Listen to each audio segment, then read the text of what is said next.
What's going on, everybody? Welcome to another episode of Glorious Nightmares. We are back again to talk about some more stuff.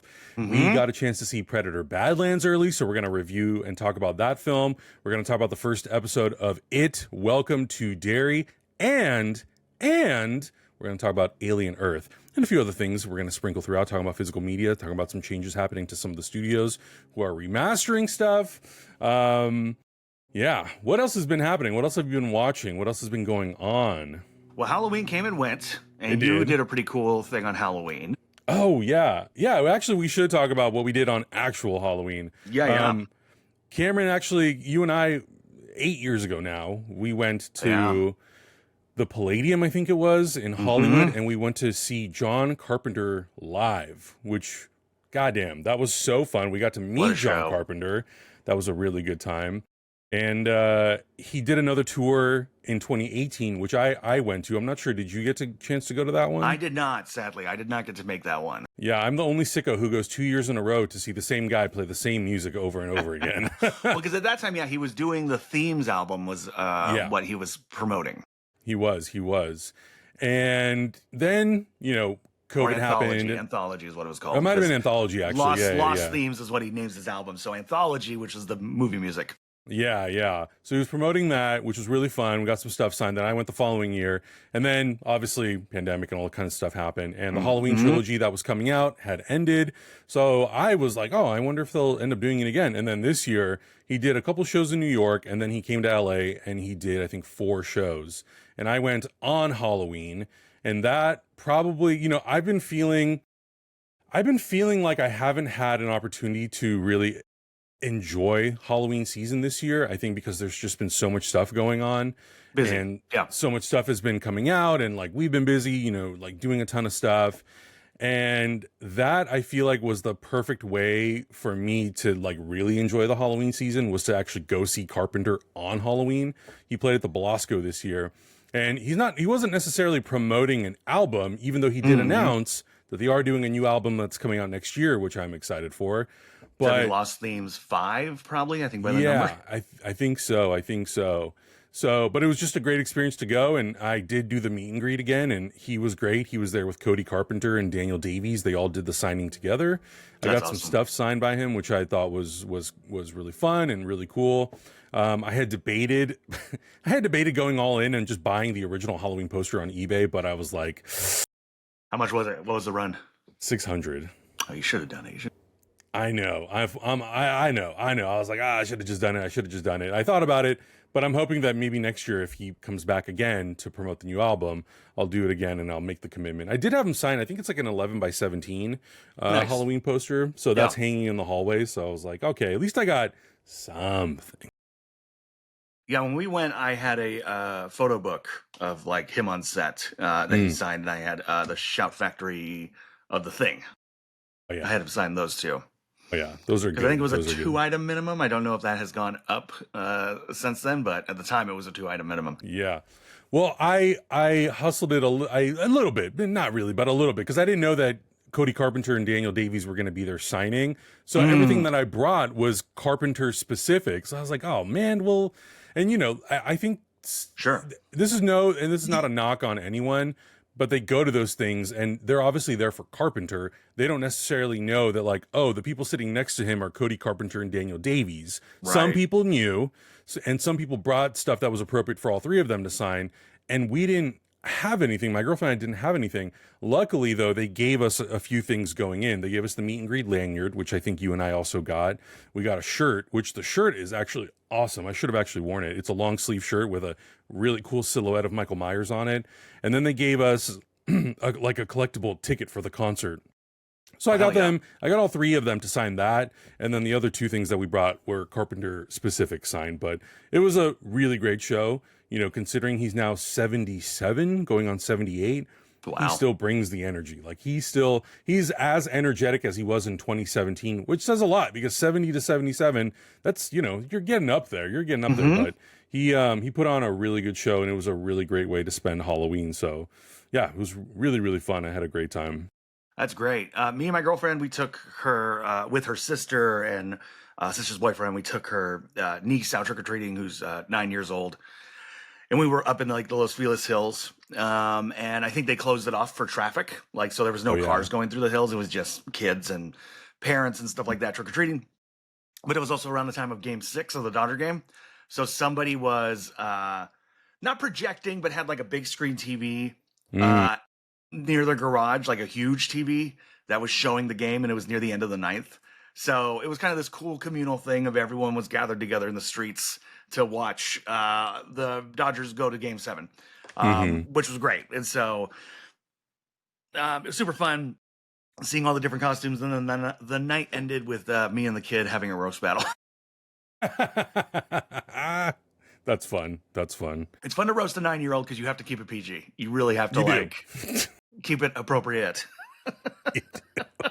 And sometimes you're not sure if you're going to get outsmarted by the kid because you're like, what is this kid tapped into that like I'm maybe not aware of that is kid friendly, and I'm at a little bit of a disadvantage here maybe. She's a dark kid, man, and she goes for the throat. Like she don't care. Like she's just not cursing, but she's otherwise like saying some stuff. I'm like, my God. But it was cool. It was a super cool Halloween night, and then we went home, and then me and my girlfriend watched. What did we watch? Oh, we watched some of the Simpsons Halloween specials.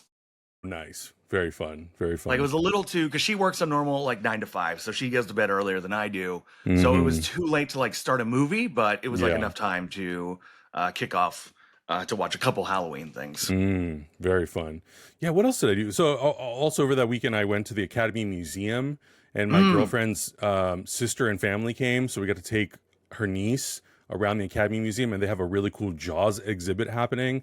Yes, that's happening now. That's great. Yeah, if you're in the LA area, I don't remember exactly when it ends. I think it goes until November 26th or something. I think it's like right at the end of Thanksgiving weekend. Well, I'm surprised only because I feel like the Academy tends to keep their exhibits around for a while, and I feel like it only just opened, so that's a little surprising. Maybe I'm wrong. Maybe it's next year. But if you're in the LA area or you're interested and you're near LA, I hugely recommend it. It is very cool. Like they have a replica of Quint's ship. They have a replica of Bruce that actually has like mechanical things you can pull and it moves and twists and turns. They have it's July 26th next year. So it's for several months. So I was wrong. But you know, if you want to go now, go now. It was very, very cool. They even had a thing where they had like a chair set up where you could recreate the dolly zoom, which kind of flawed because they use your phone and your phone doesn't really have the capability of zooming out as you dolly in. So I was using my Black Magic app, and that was the only way to actually do it correctly. But, you know, no one else is going to. But it was really fun. The Academy Museum is just cool in general. Like the stuff that they have in there, the history of the Oscars and the exhibits. They also have a Bong Joon-ho exhibit going on right now where they have storyboards from his movies and slates and all kinds of stuff. So if you're a movie lover, I feel like it is a very fun thing to do while you're in LA. Oh, that's awesome. Yeah, no, I went, me and my girlfriend went last year when they had the John Waters exhibit. Yep. And that was very, very cool. That was very cool. I got to go see that one as well. And then Back to the Future was also out over the weekend. Yeah, that was, that had was that, so this is going back to Carpenter for a minute. Yeah. Was that a Fathom event? No, that was like an official, like Universal put on re-release. Because like I went and saw the infamous Fathom event for The Thing. And I think was it Mick Garris? Someone kind of wrote a whole tweet thing at the time that was like, it's being shown wrong. Oh, I do remember that. I missed that, but yeah, I remember seeing. Actually, I think I knew about it because you had told me about that. Yeah, and I didn't go to the one like Mick Garris. I think was at the AMC at Universal Studios. I went to the AMC 16, but I was like, yeah, it's one of those things you see a movie enough and you're like, something is not 100%. It felt a little too zoomed in. I think that was the thing. I think the crop they had was the incorrect crop. Oh. Yeah. And so ever since then, I think like Fathom has slightly been called out about, you know, as much as they want to be like, we're showing this old classic movie. People are like, are you going to show it correctly? Yeah. No, thankfully this one is, and they did the same thing with Jaws, and these are like official studio re-releases. And I think because they're these big anniversary releases, I think they're more precious with it. Because with a Fathom event, I imagine that Fathom Events gets a DCP, But I think if you're going to get True. it directly Yeah. from Universal, you're going to get like the highest, most pristine quality DCP.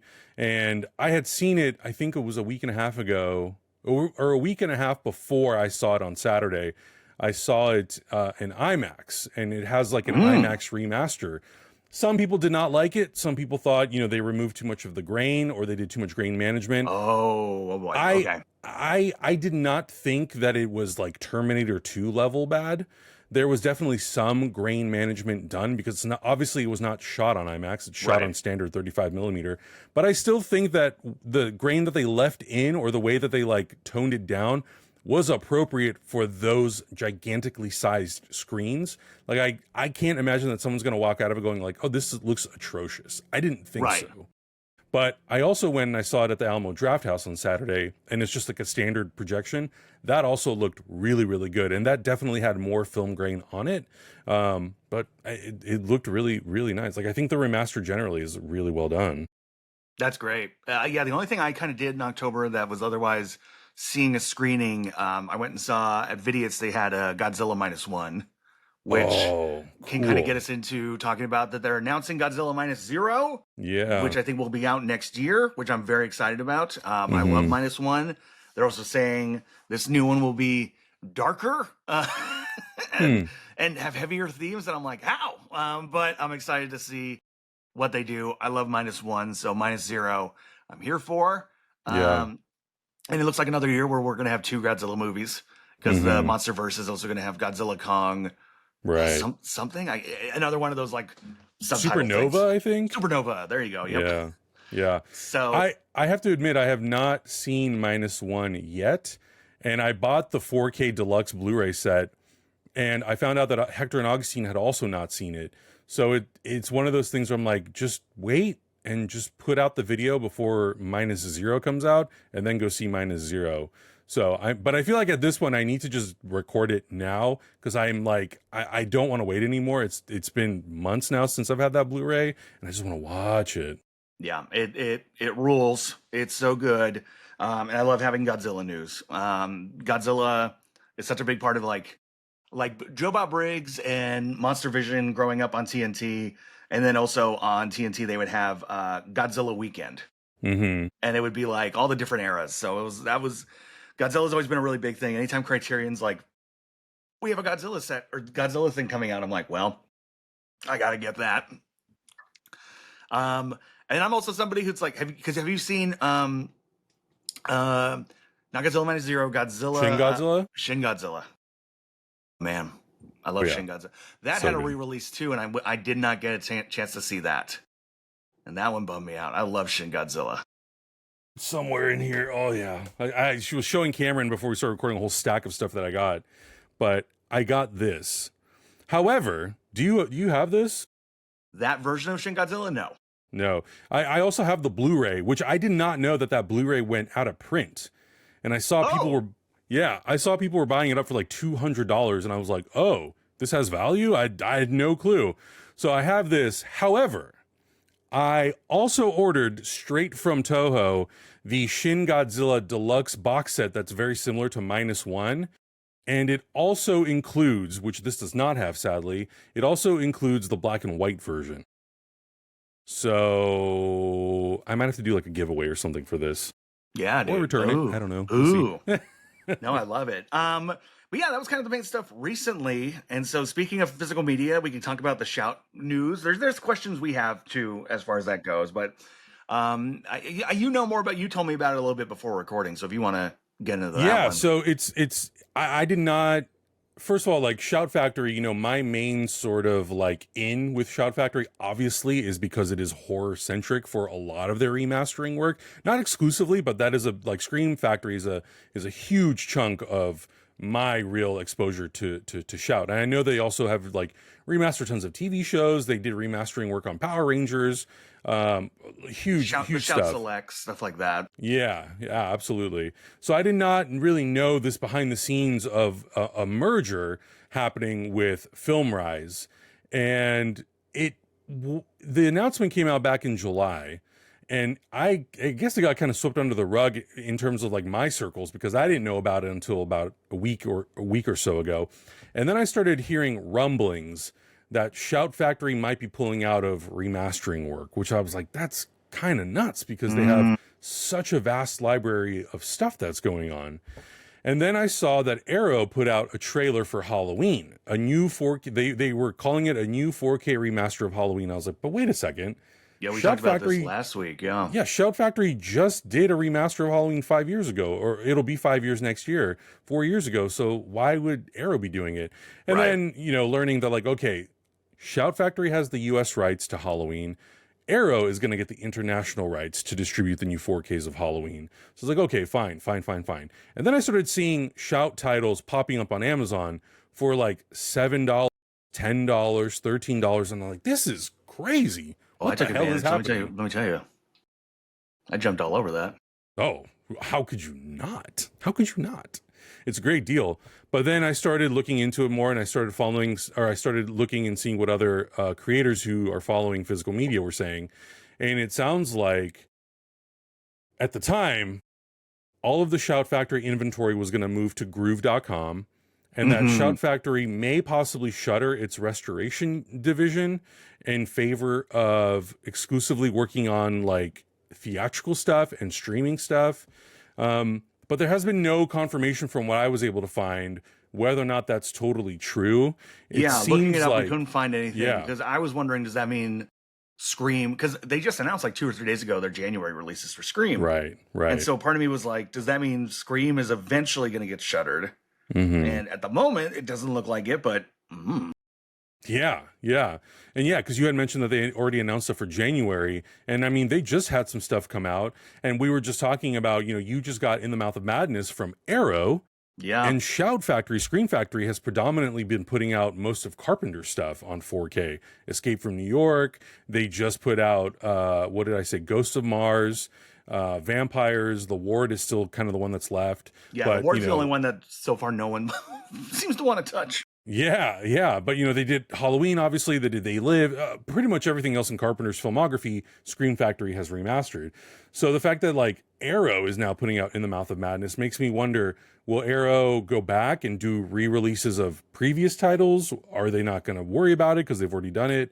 And what does it mean for, potential titles that Shout was going to be working on in the future? Is Arrow maybe going to absorb those titles? I don't know. But it's really interesting to see someone like Shout/Scream Factory do a pivot into streaming and theatrical releases, and maybe, I don't want to say completely abandon restoration work, but maybe it's going to become like a much smaller part of what they're kind of known for.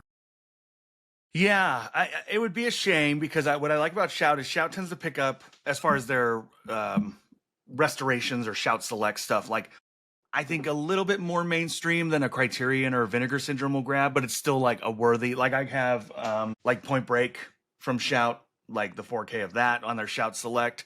And it's a pretty mainstream movie. I don't know if like some of the other more boutique labels, not that they wouldn't touch it, but I think it's one of those things where you're like, And so it is a thing where, Arrow can only do so much. And so I'm like, well, I don't want to lose that kind of a thing. Yeah, and I have seen, but it is interesting because I have seen in the last several months. So, like, I got the 4K remaster of Ace Ventura. Yeah. I got this one. And I will say, and also, it could be the camera negative. It could be, whatever scan they were using. It was good, but I wasn't necessarily blown away by it. And when I say I wasn't blown away by it, I wasn't expecting something that was like pristine and super clean, but there was flickering on the image, which I thought was interesting. And I also was really surprised by the lack of special features. Like, there's not much, almost nothing, basically. And that's kind of, I don't want to say it's rare for Shout, but I mean, you look at like what they did for Halloween, for example, and it's huge. Like, the stuff that's on there is huge. So maybe it also could be a title by title case, but I don't know. Like, well, it could be that. It could also be that whether the participants want to talk. Like, I don't know. Yeah. Not that, I mean, Jim Carrey, did the documentary about doing Andy Kaufman, but he might not necessarily be like, I don't want to talk about Ace Ventura. Who knows? Tom Shadyac has gone through his whole transformation of being more of a guru type. So maybe he doesn't want to talk about Ace Ventura. So it's kind of hard when you have like two of the major parties. Maybe that's just speculation on my part that maybe they don't want to have that retrospective interview as opposed to a Jamie Lee Curtis or a John Carpenter who are like, sure. For sure. And I mean, like, not even porting over like the whatever special features were on the original, you know, it just seemed like a really pared down version. I know big complaints, and it wasn't just Ace Ventura. It was the last maybe like 3 or 4 releases that they did that people were like, you know, you're charging people the full rate for what we're normally used to releases being filled with special features. You know, like those Halloween restorations are filled with stuff, and those were going for $30, and so are these, but these have kind of nothing, kind of lackluster, which I expect more from a studio than a boutique. Yeah. So it seems like maybe the last few months there's been a little bit of stuff happening behind the scenes. I also know that they lost whoever was doing their acquisitions for them when it came to like Warner Brothers New Line titles. They lost that person. That person went to Arrow, which is why you've seen in the last year a huge influx of New Line Cinema Warner Brothers titles. Which is Arrow. Mouth of Madness was a New Line movie. Exactly. And, you know, they did the Friday the 13th movies, the ones that are in New Line. There was a lot of talk that maybe Arrow was going to pick up the Nightmare on Elm Street series, and maybe they were going to handle that. So it's interesting. And now seeing that they're doing a brand new 4K restoration once again of Halloween, we don't know which movies, but the speculation is that it's actually going to be 1, 4, 5, not the Miramax movies and not the Universal films, which is also kind of like, okay, well, that's weird. Are you just going to use the Shout remaster for those? So I don't know. Lot happening, but at the very least, I'm glad that their inventory is still available. I think everyone would be pretty bummed out if they just pulled their inventory and it was not available. If suddenly everything was like out of print. Exactly. If they just offed it all for like $12 a pop and then it was all gone, that would suck. Oh, yeah, that'd be terrible. Yeah, it'd be horrible. But I'm at least happy that, you know, it's moved over to Groove, it's available there, and Arrow seems to be picking up things that I would have assumed were going to be at Shout Factory. Arrow's killing it. Arrow's killing it in the physical media space right now.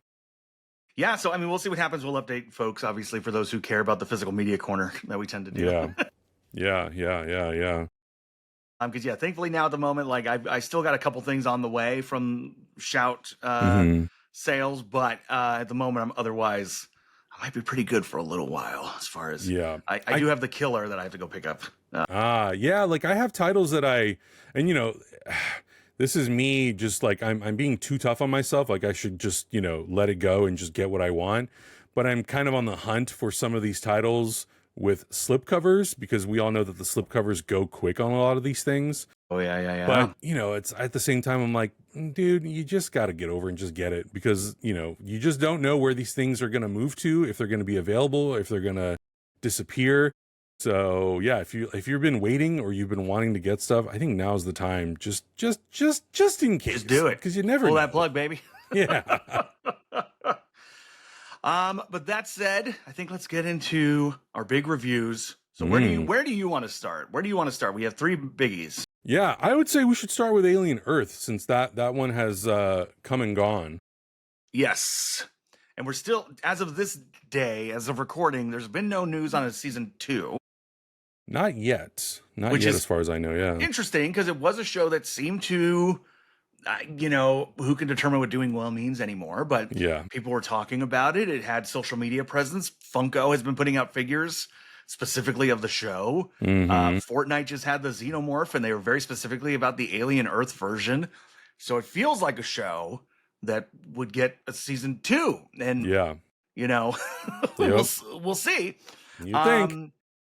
But the show run by Noah Hawley, who the major creative force behind the Fargo TV series, if you're not familiar, and as well as, oh my God, the X-Men show. Legion, thank you. The X-Men show Legion, which I loved. Legion, Fargo, I've always really enjoyed. So I was looking forward to this. Noah Hawley always has like a little bit of a quirky thing going on too in his shows. So kind of figured this was not going to be a straight up, just a simplified long Alien movie. And pretty cool cast. Sidney Chandler, Timothy Olyphant, A couple of British actors I am not familiar with, or was not familiar with, and now I am. Yeah. The basic storyline is taking place before Alien. There's basically 3 or 4 corporations who run the entire planet, which seems pretty relevant actually as of today.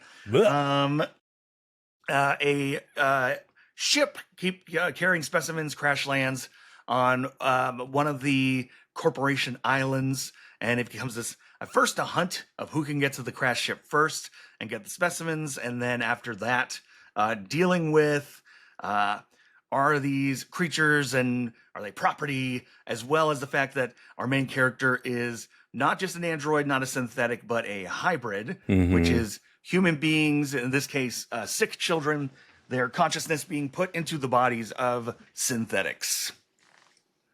And so creating a new verse of this kind of thing. And Adam, I think along with your Halloween timeline, you're now going to have to make an Alien timeline that consists of Alien, the originals, Prometheus, that timeline, and now TV version. And then maybe you can even include Alien versus Predator. Right. I know. Yeah. It's interesting. Well, I guess not interesting. I guess it's kind of expected, right? When a creative takes over, or doesn't even take over, but they develop something in a universe that's been well established, they're going to want to apply their own, I'll say rules just to kind of shortcut the term, but their own rules and ideas and stuff. But I do find it interesting that the show seems to ignore the events of Prometheus and Alien Covenant, considering that Ridley Scott is a producer on the show. Like that kind of surprised me. Well, it feels like, yeah. So so spoilers for this and probably spoilers for some of the other Alien films. Yeah. The fact that Romulus did a movie that only came out last year did not ignore Prometheus and those things, right, which was surprising. And maybe that was the caveat for Ridley. It's like, let's not bring this shit up in the show, but we can put it in Romulus. Yeah. Which he was also a producer on. But let me ask you. So going into this, and so everybody, if you're watching Alien 3 and Planet of the Vampires, we're going to talk about next week because we have 3 big reviews to do this week. But what is your stance on like Alien, be it as a series or as a thing, or going into this? What were you thinking? Sure. Yeah. I mean, I still think that Alien and Aliens are my top dogs of the entire franchise. And I think the thing that I think what drew me the most to Alien was the horror aspect of it. And I think James Cameron came in and did something different, but I think it was very appropriate to make it more of a sci-fi action film rather than just kind of like rinsing and repeating what Ridley Scott had done. I think there's a lot of elements of Alien Romulus that I really enjoy. I think there's some story choices that I don't necessarily love. I can't say that I love having CG Ian Holm in the film either. Yeah, which I've heard, I guess, has been cleaned up for the video version, but I don't know. Yeah, and I don't remember I don't remember the theatrical version enough to even like say whether or not it's better. Sure, right. Yeah. So going into the show, I was excited about it because it was Noah Hawley. I was excited about it because it was going to take place before the first movie, and I had assumed that it wasn't going to step over anything that is established by the first film. And because it is far enough from Alien Covenant and Prometheus, I wasn't expecting necessarily that lore to make it into the story in a really prominent way. And basically from the moment that first episode starts, it kind of feels like that what I was expecting is kind of what I got in that sense, like it feels like it's made. I've really felt like that show was made in 1979, and most of it comes from obviously the way that they set deck everything. It's all meant to look like that original movie, and then we go from there, and then it slowly evolves, and then it feels a little bit more futuristic and modern in terms of like the way it's made, but it still has elements sprinkled throughout that's like, oh, this feels like it's a visual. They're still on CRT screens everywhere. yeah, exactly, and I love that stuff. No, I did too. So Alien for me is probably right up there with Freddy as far as like my thing. Like loving the series. If there's an Alien movie, I'm gonna go see it. I'm not automatically gonna love it. Much like Nightmare 6, I don't love Resurrection. I have a lot of issues with Resurrection. It's not a favorite. But generally, yeah, Alien films, I will. I'm not going to give a free pass, but I will. I'm going to go see it and probably dig it overall. Romulus, I really liked. I did have issues with how much it wanted to try to connect to the original. I think when it was doing its own thing, I really loved it. And when it was like, look, it's the alien from Alien, I was more like, okay, you didn't need to do this. But whatever. But for me, so the show, I think in the end, I really loved it. And then the ending or the finale kind of pushed it maybe a little bit into light. I see. I had some issues, but there's things with the finale that it really feels like, man, I hope you guys get a season 2. Yeah. Because if not, if this is it, then this is kind of a little bit of a as a finale. And you know, again, so spoilers. So let me talk about just like one or two of the things I didn't like, because overall I liked it, but one or two of the things.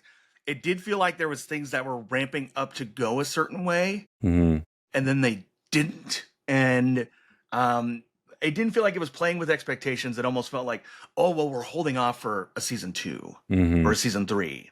And so in those ways, it is a TV show, but in those ways, it felt very TV. And there's a couple things I have with the pilot of Derry where I felt similarly, where I'm like, oh, you're holding back on certain things because you need to do an episode 2.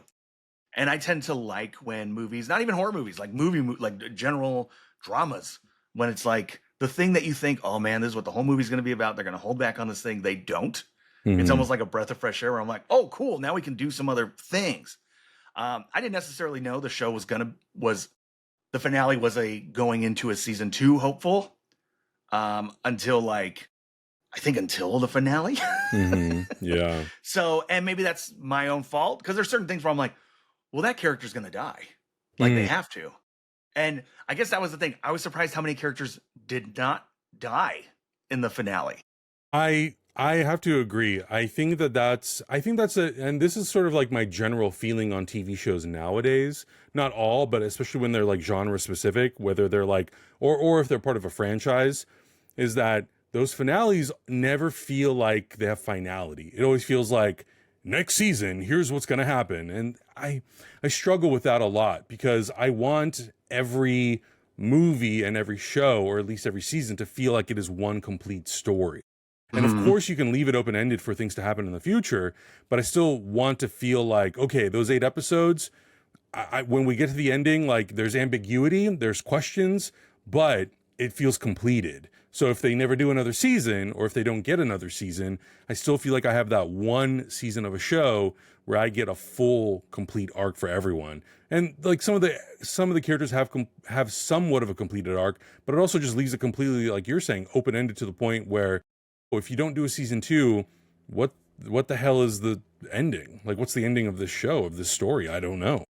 Yeah, because I thought, so as an example, I thought Timothy Oliphant, who I think is fantastic on the show. And we have, along with Predator Badlands and Alien Romulus, the synthetic characters are like the best characters in all of these things. So good. Timothy Oliphant's so good.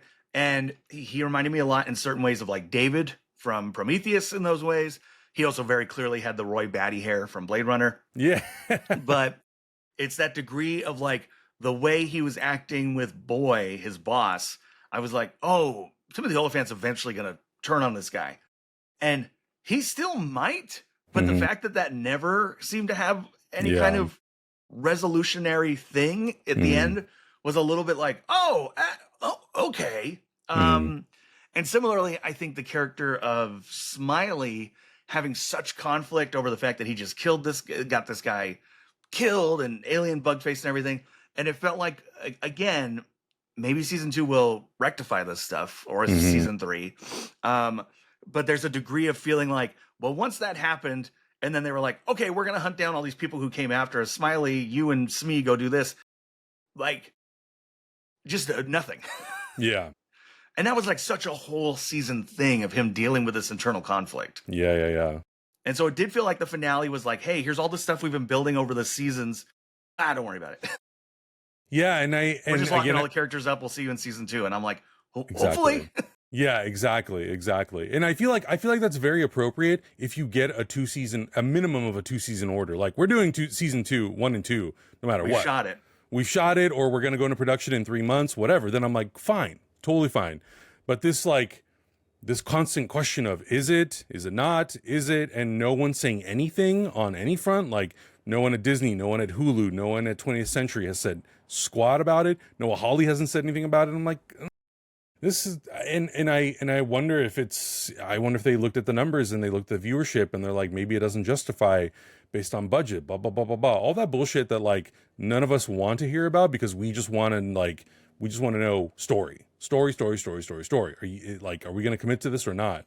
And it was also interesting because I got to talk to Dan as of this recording yesterday, and we asked him about the inner workings of like, are you talking to Noah Hawley? Were you talking to Fede Alvarez while you were making your stuff?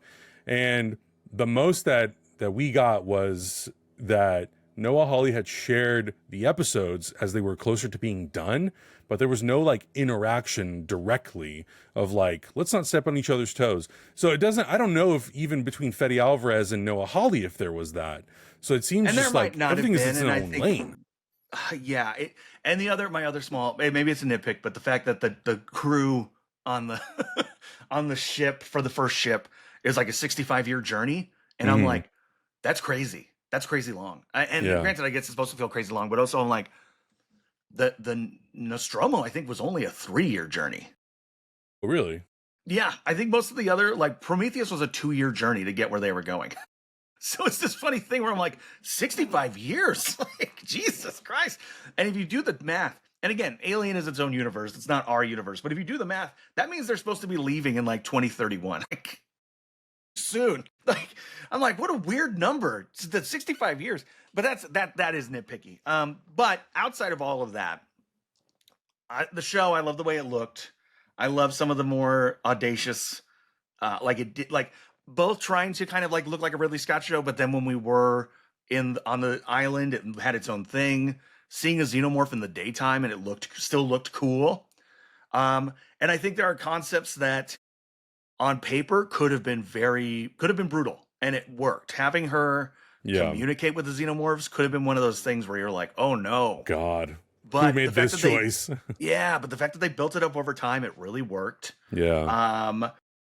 The new creatures, I love the eyeball. I think the eyeballs obviously popped off in a big way. Oh my God, I think they made a Funko or something with the sheep. Yep, they did. The eyeball, the kind of Venus flytrap flower, the ticks, like all these different things, and they're all differently brutal if they get their hands on a human being. Yeah. So I love all that. And I will say, I know some people were bothered by it. So, but it didn't bother me. Is the adults acting like kids? Right. Because they're supposed to be. And I could totally see that being a bridge too far where people are like, this is brutal. I didn't mind it. I had no problem with it. I think it helps that it's anchored by Sydney Chandler, who I think is very good on the show. But yeah, like I didn't have an issue with that. I didn't either. And I saw those complaints, but they're complaints I can understand. I can get it. If like there's a style of acting that's grating on you, then it is what it is. It is what it is. And I think sometimes I have a struggle with trying to understand. Like, I think the big thing for me is I sometimes feel like that people lack the ability to suspend their disbelief as much as I feel like we used to with movies. Because like sometimes the most outlandish shit happens in movies like Predator and Alien and Terminator, and you kind of just let it go because you're so sort of wrapped up by what's happening in the film that you don't give that stuff thought.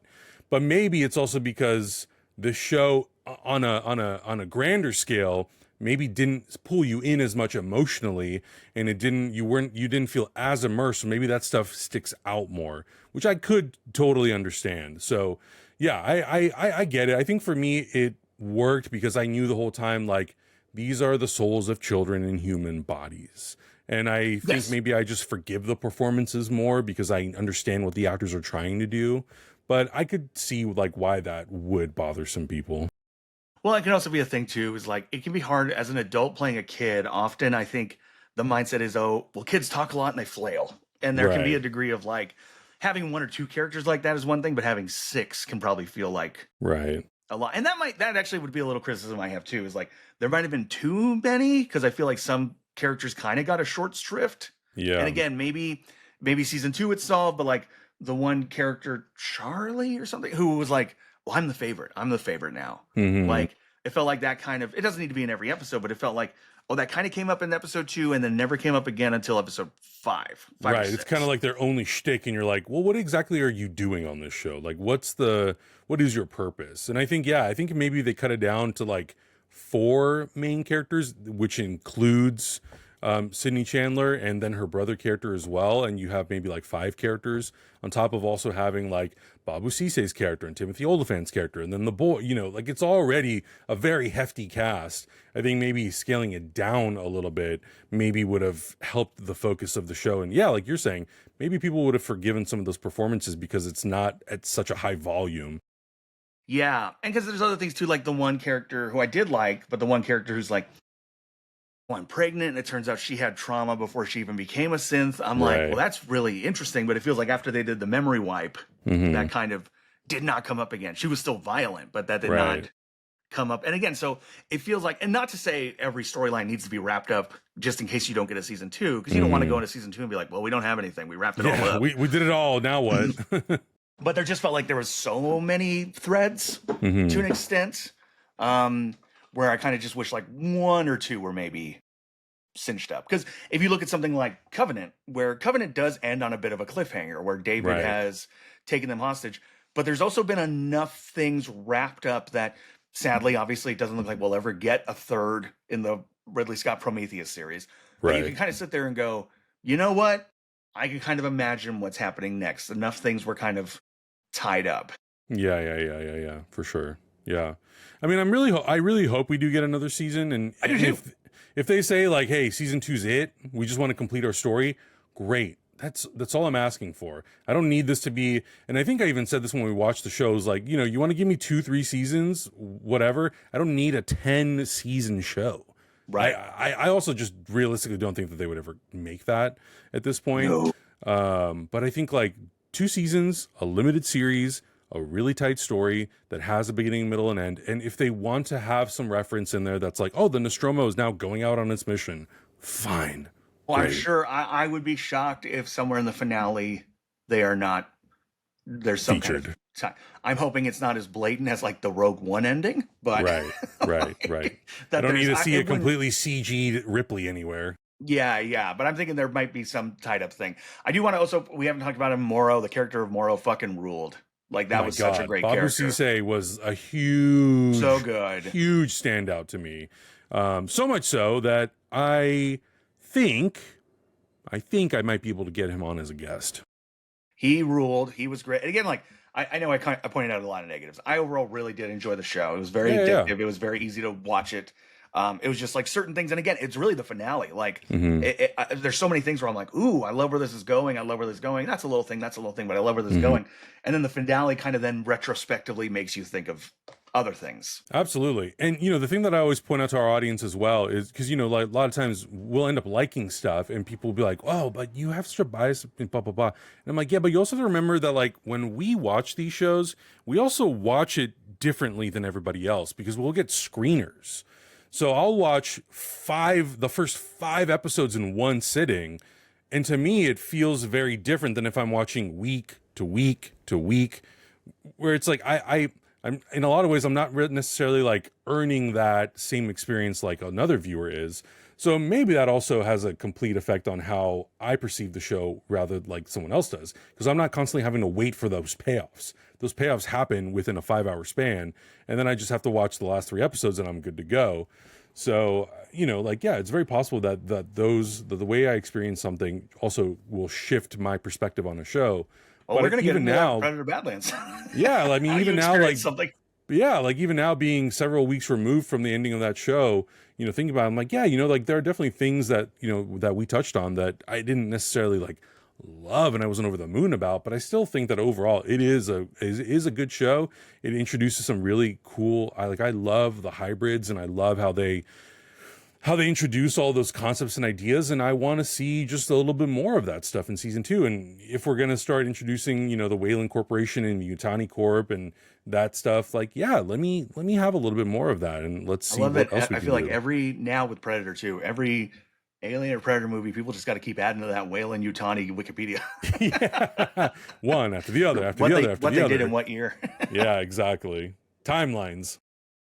No, yeah, overall really enjoyed. Moro is such a great character. That's the thing too. Even like if I have issues, like I had issues with Romulus, I can't deny the character, the young actor who played the synth was so good, and like that Oh, alone, David I'm like, Johnson. Good yeah, I'm Lord. like adding that into now the Alien lore was worth it. Yeah. Like, you know, so there's definitely and Earth felt the same way, and yeah, I mean, I'm hoping season 2 will have. And again, like, I want Noah Hawley to stay on it. I want the quirky uniqueness. I'm not saying like bring in somebody who's got more of a TV, Yeah. make it like this. No. I want Noah Hawley there. But I am excited to see. I was actually, so even though I just said like nobody died in the finale, which was a little surprising, I'm actually happy that Timothy Oliphant made it through because I'm excited to see what that character does going forward. Yeah.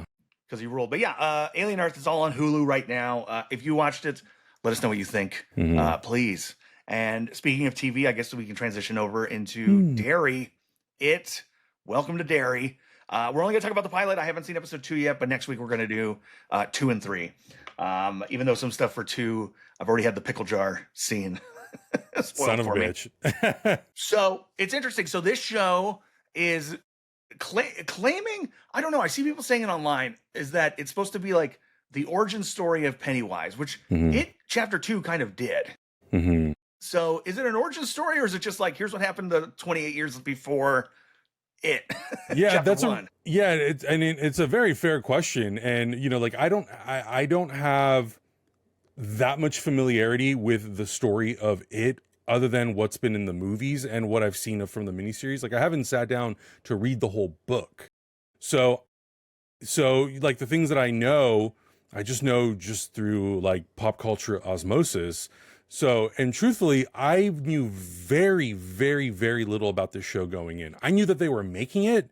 I did not even know that it was coming out this year. Like, I thought it was going to come out next year.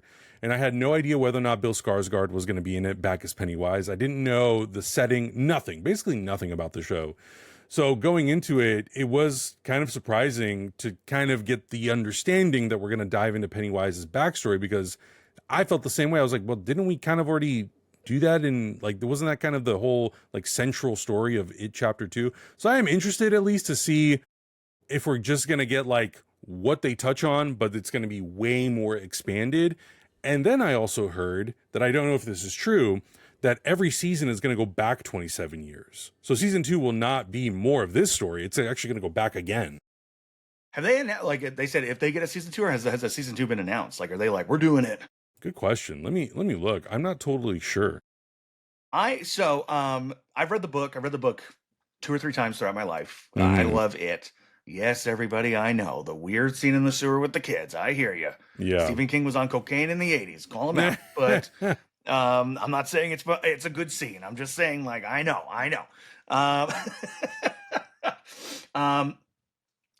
So the stuff in the show. So I started watching it with my girlfriend because she really loved the movie. She loved the first movie. We have not watched actually chapter 2. And I was one of the people who walked out liking chapter 2. I think we all saw it as a group. And I remember I liked it. A number of the people we were with did not. And I think that's generally the public's view is chapter 2 is bad. I would say I was very mixed on chapter 2. I didn't think it was bad. I just didn't think it didn't feel as strong to me as chapter 1 did. No, and I agree with that. I think chapter 1 is way better. But I still walked out of chapter 2 liking it. But the interesting thing when they announced the show is I was like, oh, that's interesting. You can do the 27 years back. That Machete was coming on and was going to produce, and I know he directed the pilot. I don't know if he stays on and directs other episodes, but he directed the pilot, who was the director of the films, and that Bill Skarsgård was going to come back. And it wasn't until, and I think this was probably a smart thing for them to do, but it wasn't until I think like the week the show was going to air that it was like, Bill Skarsgård's not in the first episode or first 2, or it's going to be a little bit so you see him, which I think was smart because, so going back to like where sometimes things feel very TV. I like the show a lot. There's things we're going to get into. I am a little surprised that we didn't even get really a single image of Bill Skarsgård's Pennywise. And I have seen people defending it, and I understand the defense. People are like, well, Pennywise takes on many forms. The forms, you know, he doesn't have to necessarily be the clown and this, that, and the other. Yes. However, you are having the same team who made the film. And one of the things that constantly was happening in the film is he would be the different thing, and then the kids would turn around and see the clown. So for me, like a scene, spoiling a little bit, in the pilot, there's the scene where the creature comes out of the movie screen and then goes around the kids and then falls down in the front row. And I thought, like, well, he's going to stand up and be the clown. And then that didn't happen. It was still the creature. So there are certain things. And listen, Bill Skarsgård's a very busy actor. He might have been in Nosferatu makeup, couldn't show up the first couple weeks. Right. Not a problem. Totally get it. And is it worth getting him all done up to just stand up in one scene before they go film 3 more episodes? Maybe not. But taking the show on its own, there was still some surprise that he never appeared. Mm-hmm. There wasn't even a hint of the clown. And that was surprising to me. Again, only because you're establishing from the show that the clown has been through time. And in the film, the clown pops up after every time he scares somebody. So that was a little surprising. It's not a negative. I was just surprised. I was a little surprised. And that was the stuff that felt a little TV. That felt a little bit like we don't have the actor yet. Right. Yeah, and I've kind of been, I felt that way a little bit also. I think maybe what maybe like prevented me from having that expectation from the entire, because now at this point I'm like, I don't know when he's gonna show up. Like actual Bill Skarsgård is Pennywise. Yeah, that sets up something too. Yeah, so it's kind of become fun, a little bit fun. And I've only seen episodes 1 and 2. I have not seen the third one yet. I have a screener of it, but I have not watched it yet. There's now, because of the way it sets things up in episode 1, you almost are playing a game with the show of, oh, will Pennywise show up? And I get how that can be kind of annoying because the cat's kind of out of the bag at this point. We've seen him in 2 movies. We know what he looks like. We know what he can do. We understand his power set a little bit. So you are kind of like, okay, is it going to happen? Like, when is this going to happen? I will say that in the second episode, you don't see Pennywise, but they are inching towards that happening by teasing things. And I think because they are doing that, I'm more forgiving that there is no like flat out like this is Pennywise or this is not Pennywise or here he's going to show up. But there are other cool things that happen that are equally gruesome as in the first episode that I'm like, okay, I'm kind of okay with him not showing up. Maybe it's episode 3, maybe episode 4. I don't know. I think I would be incredibly disappointed if it wasn't until like episode 6, 7, and 8. I'd be like, come on. You waited till the last third of the season to put him in. You gotta do the big reveal by episode 3, I would think, but who knows? No, I agree. I think so overall, but really enjoyed the show. I was surprised. So for those who've not read the book, Dick Halloran is not a character. He's mentioned in the book, but but again, the way Stephen King will do, where he's just like Annie Wilkes has gotten mentioned in other books. It doesn't necessarily mean she's gonna pop up as a character. Yeah. So, but like the things that are mentioned in the past is basically what we saw in the first film, where it's like, oh, the mill fire, this thing, that thing. Like that's where the past is kind of mentioned. It doesn't go overly into detail where it's like this character in the pickle factory and and so a lot of this show is made up whole cloth, which I'm totally fine with. But I was surprised how gruesome it is compared to the movies. Like the movies have blood, but it's like he bites Georgie's arm and then you see like the raincoats mostly covering the scar. You know, blood comes out of the sink.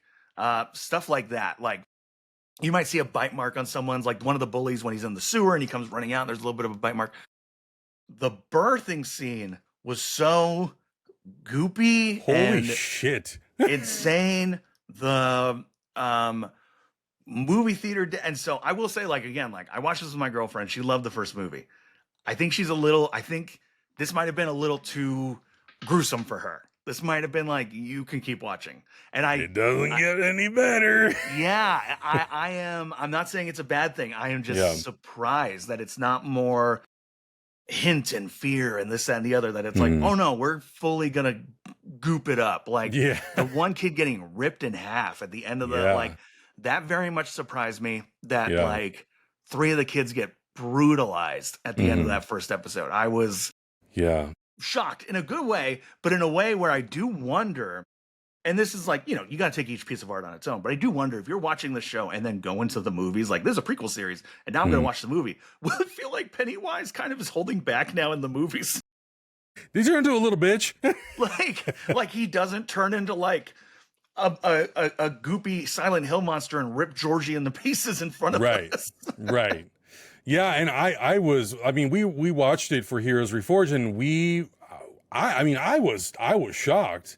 I was not expecting it to be that visual for the exact reasons why you mentioned, because the movies, there's a lot of implied stuff. I mean, they do show you things, but a lot of it is also like, oh, you're left to kind of interpret in your mind what happens to some of those characters. And I really enjoy that. So when this movie or the show starts to really just show you things, and they continue to do in episode 2 with some really, I mean, the moments are great. And the moments there, it's a really great mixture of practical with CG enhancement. Like, I think they do a really nice job. And even when it goes full CG, like, I think it works really, really well. It's not done in a way that I'm like, well, that just doesn't feel, it doesn't have like, there's no sense of reality to it. Like, of course it's science fiction, horror, fantasy. So you have to have suspension of disbelief, but it still feels real that you're like, oh God, I'm like cringing as I'm watching this because it feels so uncomfortable. And that continues on in the next episodes. But yeah, it did surprise me, just the levels that it goes into. I was not expecting it to go in that way. Also because Pennywise as a character kind of became very popular. Like, I think even outside of, because of how well those two movies did, outside of horror fans. So it's a ballsy move to be like, oh, we're gonna do a Pennywise show, and it's gonna be fucked up. Yeah. Like, we've seen more fucked up stuff, but still, like, for the general public, they might be like, Jesus Christ.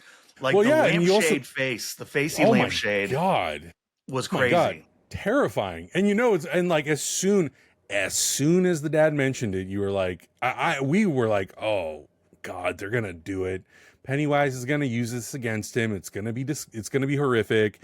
And I will say though, at least that birthing scene in the very beginning of the episode kind of sets you up. So when they when they drop those like hints or foreshadowing, you know that they're actually gonna do what they say, or what they, you know, like they deliver on the promise.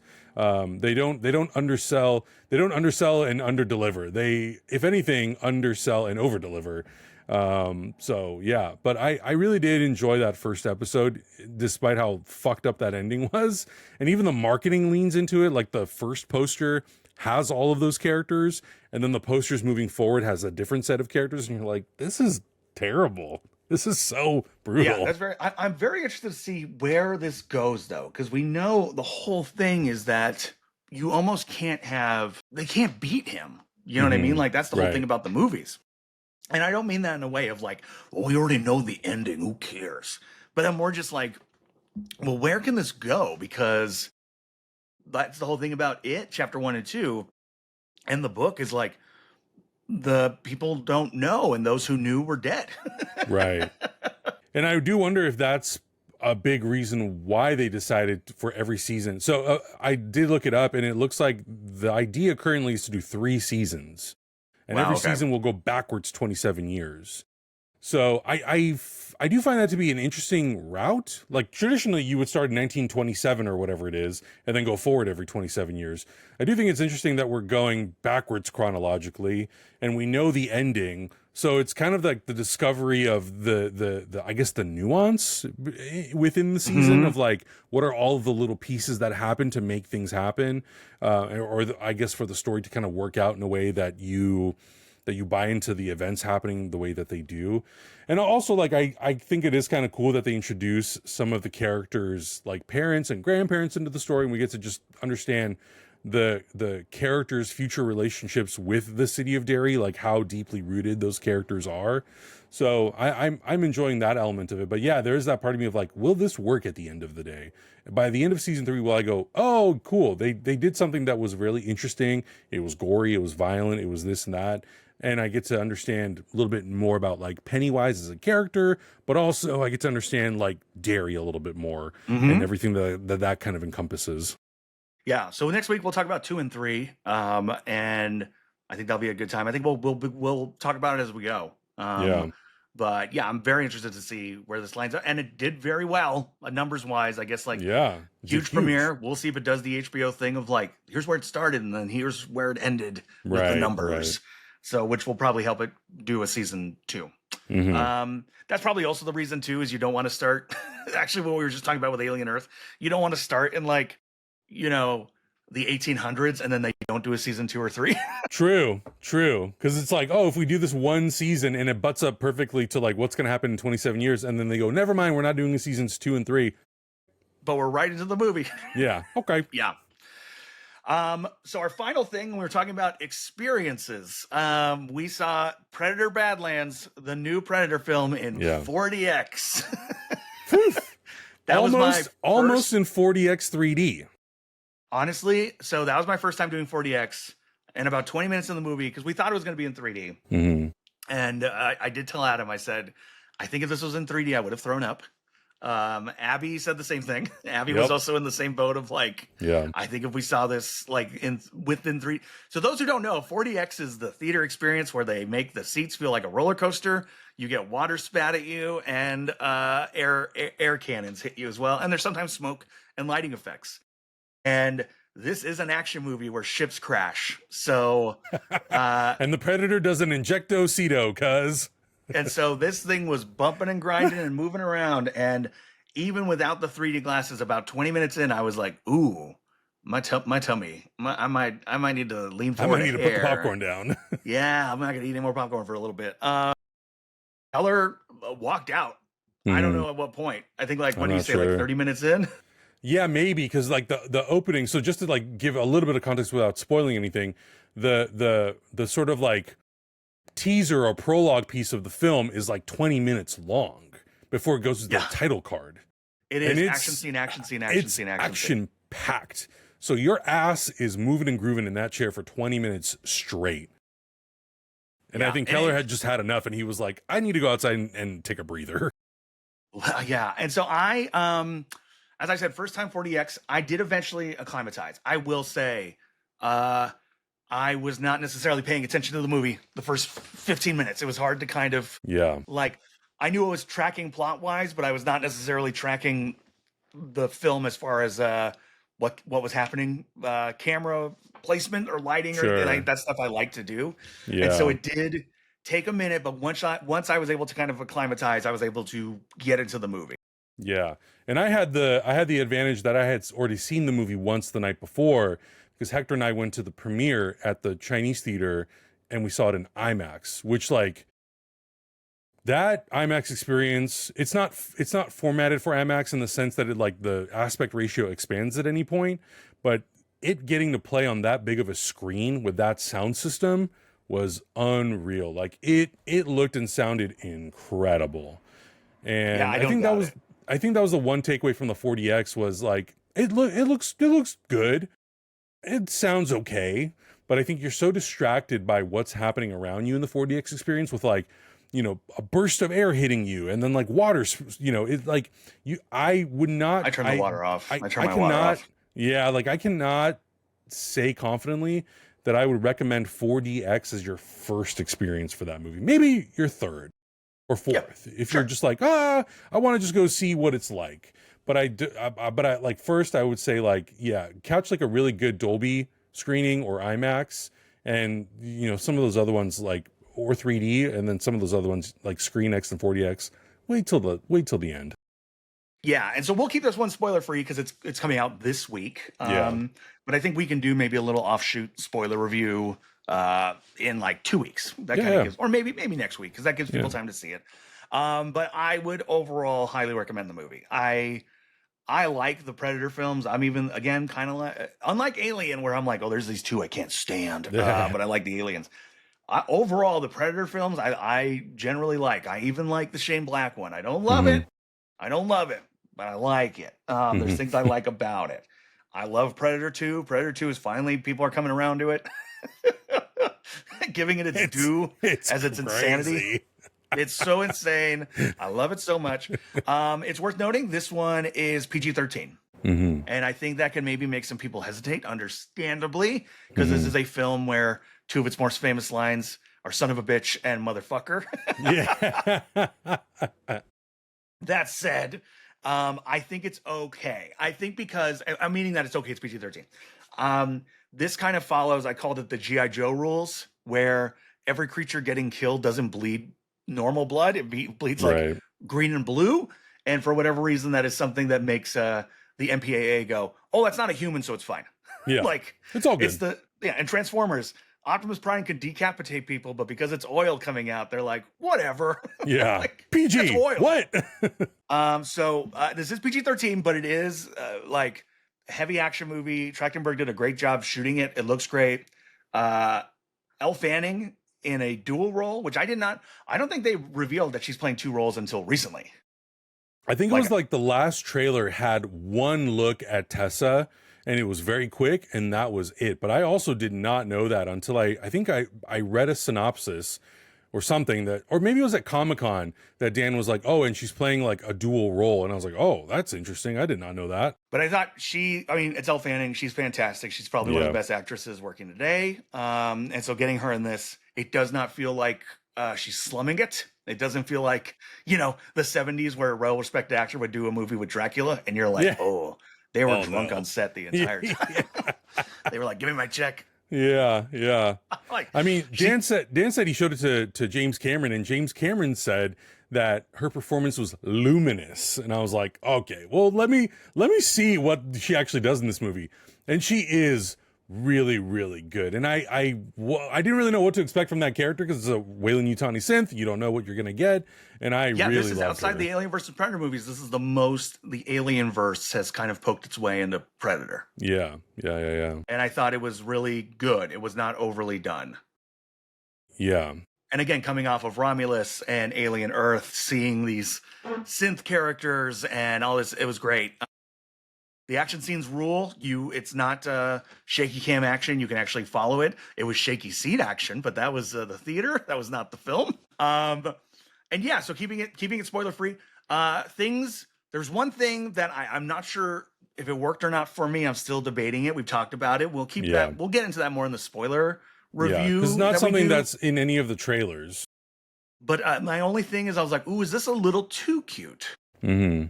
And that's my only, and I'm still debating it. And it might be something that I can answer more on a second viewing. Mm-hmm. It's one of those things where I think people can get a little what a series should be. And I never want to be one of those people that's like, no, man, fucking Predator's a badass with muscles, and this is all it could ever be. Like, oh, yeah, brother. It's the 6th Predator movie, the 8th, if you count AVPs. Right.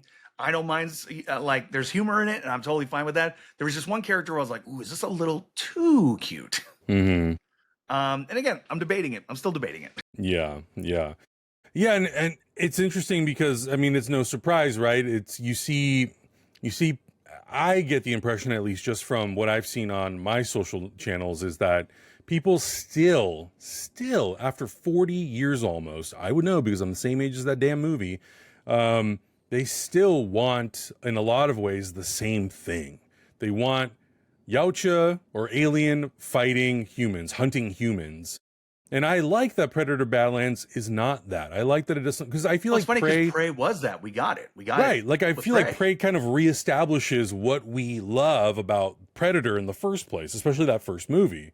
So I like that in some ways it's this like softish reboot sort of retelling, yada yada yada, that just feels familiar, right? It's a nice palate cleanser. It gets you back into the world.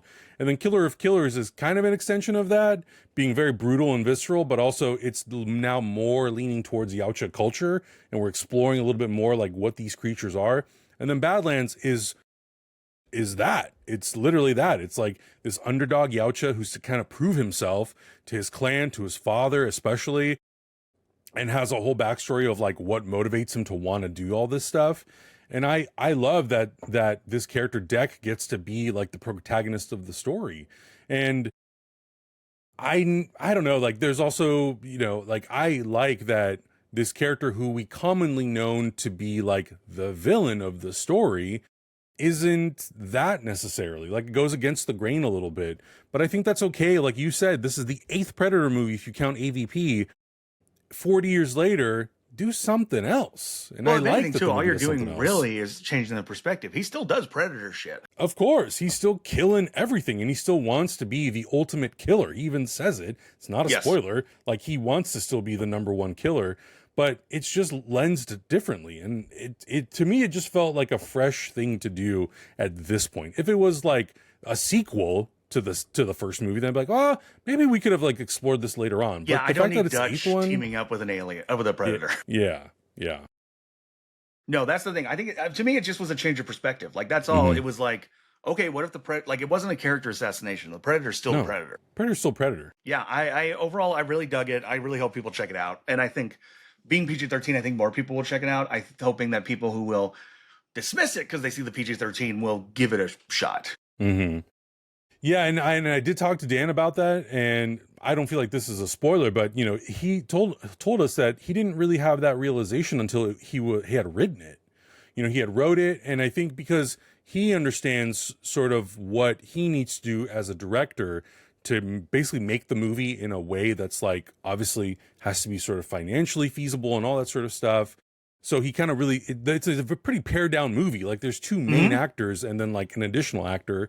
But I think it does that so well. And he said that like he didn't realize it until after he had written it. They're like, oh, maybe it's possible because of the way that we wrote this movie that it could be PG-13. So I think like anyone who's going into it like, well, they did it purposefully because, you know, because they're Disney or whatever, like it wasn't the intention. It just was something that happened just based on what they had written. So it's still very brutal and there's very violent moments in it. But it's like what Cameron said, instead of it being red blood, it's green or blue or whatever. Or and so the MPAA goes, milk. that's fine. Yeah. Or synthetic milk. And the MPAA goes, well, it's not red, so it's fine. Yeah, that's the thing. There's still like some crazy predator stuff. And that's the thing. I think we're at a point now post Disney acquisition that like whoever they have in charge of the 20th century branch, Disney's still the boss, but whoever they have in charge of the 20th century branch seems to be doing good stuff as far as like we're still getting great stuff on FX, on Hulu. We're still getting, you know, that's why we got Alien Earth. That's why we got Romulus. That's why we got these two Predator movies and Hunter and Killer and all this other stuff. It feels like whoever's in charge of the 20th century section understands like these characters still need to be true to who they are. Yeah. They're not trying to make Predator kids. No. And I think if you even attempted that, yeah, you're doing a huge disservice to both of these franchises. And like, look, yes, they are IPs. They are things that like I want to see more movies get made of, but I also do want sort of I want that feeling of seeing Alien and Aliens and Predator and that stuff. I want that feeling and I want that tone to still be a part of it. And if you're altering it a little bit because you're telling a story from a different perspective, that's fine. But like, I didn't walk out of Prey going, it didn't feel like a Predator movie. It felt like a Predator movie. And I feel like this does the same thing. It's just a little bit of a different lens. And I like it a lot. And I do hope that with the way things are going, that at some point, and I like that nothing was forced into this movie. I like that at eventually, you know, whether it's 5 years from now or whenever, it's very realistic that these franchises could cross over again. And I feel like with the people who are with like people like Dan running things over there with at least half of this franchise, that it will be done in a way that I feel like would be very satisfying to fans. Yeah, I agree. So yeah, we're both saying go see it, everybody. We will get into a spoiler review. I think next week we'll kind of do an offshoot episode about that and get into the nit and the grit. Because I'm also hoping to go see it again before we do that in a non-shaky seat environment. Yeah. Again, I'm not trying to shit on the 40X. It was the first experience. I was just like, my God. Yeah. It tosses you around quite a bit. Like I was surprised. I mean, and like I'm a pretty big guy. I occupy a lot of space in that seat. And that thing threw me around a little bit. Yeah, some people lost popcorn. Not us, and not our group, but some people some people were losing popcorn and probably spilling drinks. Yeah. But y'all, I think that's going to bring us to the end. Did you see any of the Alien Earth, Welcome to Derry, or if you're going to go see Predator Badlands, please let us know. Let us know what you thought. What'd you do for Halloween? So on and so forth. Make sure you're jumping in to the Discord, go to our Patreon, and all that kind of good stuff. Because next week we are going to finally do Alien 3, Planet of the Vampires, our top 5, and Patreon deaths, because we owe 2 people their sweet, sweet demise. Oh, yeah. Y'all, thank you so much for watching. Adam, anything else you want to say? Yeah, jump into that Discord. Thank you guys so much for supporting, and I'm looking forward to just talking about more of these movies and shows, and this is very, very fun. I love doing this every single week. Otherwise, yeah, just follow us on social media because we're going to be posting more stuff too, and yeah, do all that good social stuff. Y'all, we'll see you next week. Have a good one. Have a spooky one.